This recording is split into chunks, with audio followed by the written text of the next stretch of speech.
സംസാരിക്കാൻ മുൻ ജീവനക്കാരനും നിക്ഷേപകനുമായ നൌഷാദ് ചേരുന്നുണ്ട്. ശ്രീ നൌഷാദ്, വലിയ ബുദ്ധിമുട്ടുണ്ടാക്കുന്ന കാര്യമാണ് ഉണ്ടായിരിക്കുന്നത്. താങ്കൾ പരാതിപ്പെട്ടു എന്ന് മനസ്സിലാക്കുന്നു. പരാതിയിൽ എന്തെങ്കിലും തരത്തിൽ താങ്കൾക്കൊരു പ്രതികരണം ലഭിച്ചിട്ടുണ്ടോ? എന്തെങ്കിലും ഇതിൽ എങ്ങനെ ഇത് സോൾവ് ചെയ്യാം എന്നുള്ള കാര്യത്തിലെങ്കിലും ഒരു ഉറപ്പ് നൽകിയിട്ടുണ്ടോ? എന്താണ് ആക്ച്വലി, എങ്ങനെയാണ് താങ്കൾ പറ്റിക്കപ്പെടുന്നത്?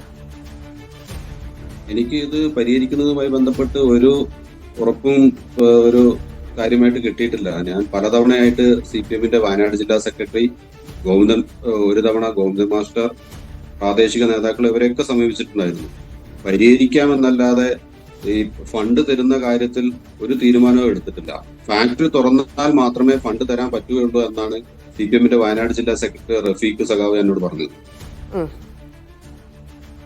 താങ്കൾക്ക് എങ്ങനെയാണ് ഈ ക്രമക്കേട് ഇല്ലെങ്കിൽ ഈ തട്ടിപ്പ് മനസ്സിലാവുന്നത്? താങ്കൾ ഇത് പണത്തിന് വേണ്ടി ആവശ്യപ്പെട്ട സമയത്ത് മാത്രമാണോ, ഇല്ലെങ്കിൽ മറ്റാർക്കെങ്കിലും ഇതിനു മുമ്പ് ഇത്തരത്തിലുള്ള ഒരു അനുഭവം ഉണ്ടായിട്ടുണ്ടോ? ഞാൻ അവിടുത്തെ ജീവനക്കാരനായിരുന്നു. സമയത്താണ് എന്നോട് ഡെപ്പോസിറ്റ് ചെയ്യാൻ ആവശ്യപ്പെട്ടത്. എന്നെ AKG സെന്ററിലേക്ക് വിളിച്ചു വരുത്തിയിട്ടാണ് അന്നത്തെ CPM-ന്റെ ജില്ലാ സെക്രട്ടറിയും മുൻ MLA ആയിരുന്ന കൃഷ്ണപ്രസാദ് സഖാവും കൂടെ പൈസ ചോദിച്ചത്. ഇവര് പറഞ്ഞതിന്റെ അടിസ്ഥാനത്തിലാണ് ഞാൻ കൽപ്പറ്റ സർവീസ് സഹകരണ ബാങ്കിൽ നിന്ന് 14 ലക്ഷം രൂപ 3 തവണയായിട്ട് കൊടുത്തത്. പക്ഷെ ആദ്യമൊക്കെ നല്ല രീതിയിൽ സ്ഥാപനം പ്രവർത്തിച്ചു പോകുന്നുണ്ടായിരുന്നു. ഇടയ്ക്ക് വെച്ച് സ്ഥാപനത്തിന്റെ നടത്തിപ്പില് ചില പന്തികേട് തോന്നിയത് കാരണം ഞാൻ ഇവരോട് പരാതിപ്പെട്ടിരുന്നു. സ്ഥാപനത്തിന്റെ പ്രവർത്തന രീതിയിൽ ചില അഴിമതി കാര്യങ്ങളൊക്കെ ഉണ്ടായിരുന്നു. അപ്പോ അതിൽ യാതൊരു നടപടിയും എടുത്തില്ല. അപ്പൊ അതിന്റെ അടിസ്ഥാനത്തിൽ ഞാൻ പൈസ തിരിച്ചു ചോദിച്ചു. പൈസ പല തവണയായിട്ട് തിരിച്ചു ചോദിച്ചു. ഒരു മറുപടിയും ഇല്ല. പൈസ തിരിച്ചു തന്നു. ഇതിൽ ഏത് വർഷമാണ്, അതായത് ഇത് തുടങ്ങി താങ്കൾ പറഞ്ഞു നല്ല രീതിയിൽ പോയിക്കൊണ്ടിരുന്നതാണ്, പിന്നീട് എന്ത് സംഭവിച്ചു എന്നാണ്? ഡെപ്പോസിറ്റ് ഉണ്ടായിരുന്നില്ലേ?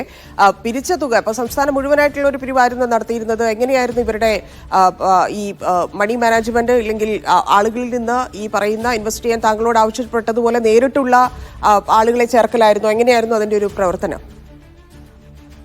ഈ പൈസ പിരിച്ചതൊക്കെ പാർട്ടിയുടെ നേതാക്കളെ ഇടപെടുത്തിക്കൊണ്ട് ആയിരുന്നു പൈസ പിരിച്ചതൊക്കെ ചെയ്തിട്ടുണ്ടായിരുന്നത്. സംസ്ഥാനത്തുടനീളം എല്ലാ ജില്ലകളിലും പാർട്ടിയുടെ നേതാക്കന്മാര് നേരിട്ട് തന്നെയായിരുന്നു പൈസ പിരിച്ചത്. പാർട്ടിയിൽ ഇത് അന്ന് എനിക്ക് CK ശശീന്ദ്രനോടൊക്കെ താങ്കൾ പരാതിപ്പെട്ടിരുന്നു എന്ന് തോന്നുന്നു അല്ലെ? അതിൽ ഒരു നടപടി ഉണ്ടായില്ലേ ഇതിനെക്കുറിച്ച്? തീർച്ചയായിട്ടും ഫാക്ടറിയിൽ വെച്ച് തന്നെ ഉള്ള മീറ്റിംഗിൽ അദ്ദേഹത്തോട് ഞാൻ ഈ കാര്യങ്ങൾ പറഞ്ഞിരുന്നു.